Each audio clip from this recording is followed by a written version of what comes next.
I am here with Eric Whitacre on the Coralosophy podcast. I'm super excited that Eric has agreed to come down off the Coral Mountaintop to speak with us lowly mortals. Ah, Welcome to the show, Eric. thanks, Chris. Thank you so much for having me. I'm honored to be here, actually. Yeah, we're having a good time, and one of the things that I thought would be really exciting to talk with you about the overarching topic of this conversation is going to be centered around the virtual choir. But usually, the way this show starts is I ask people to tell us a little bit about themselves and their background. I'm going to go out on a limb and say most of my listeners already know who you are. So we're going to start with something a little bit different. Can you tell us about what you've been doing with yourself that maybe we wouldn't know from social media, personally, professionally, projects you've been working on during this pandemic when choir is so weird?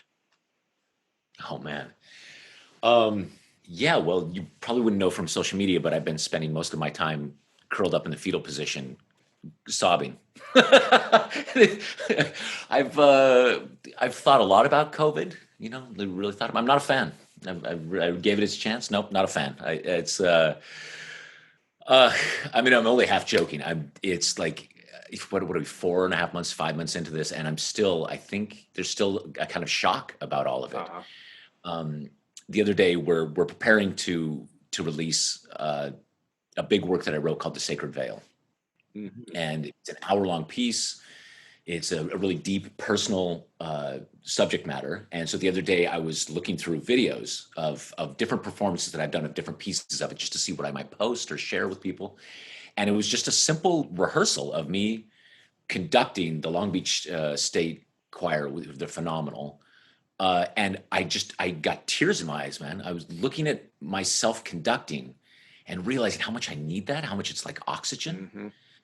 I knew that I was aching for it, but I don't think I really felt it in my bones as much as I did the other day when I saw a picture of, oh, that's right. We all used to stand together in a room and sing, and we never even thought about the breathing that we were taking together or that it could be a threat or dangerous.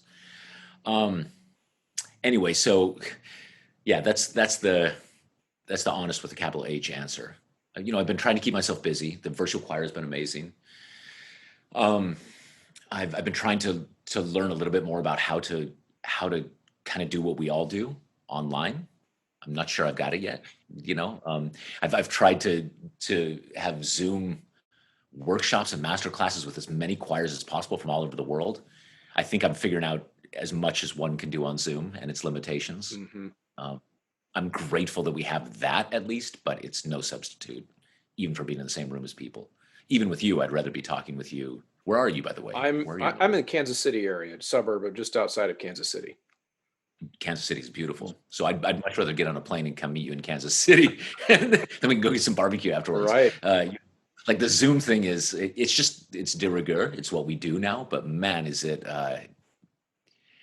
Yeah, I think it actually occupies a different part of the brain. I don't know if you feel that way. That you have these conversations. At the end of the day, you're laying in bed at night, kind of processing the day, and you think, yeah, I guess I sat across from a person and talked to them, but not really. You don't really feel it in your cells somehow. There is absolutely a lack of the human connection, even though you're speaking to a human.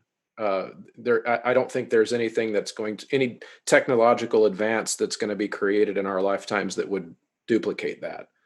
Yeah, There is, and even with our interactions with each other through Zoom and through social media, they're just not the same. No, you're exactly right. And I also would like to, for the listeners listening, on the record, Eric Whitacre here on the show is anti-COVID. He's yeah, yeah. I'm willing to come forward and say that officially. Yeah. Oh my God.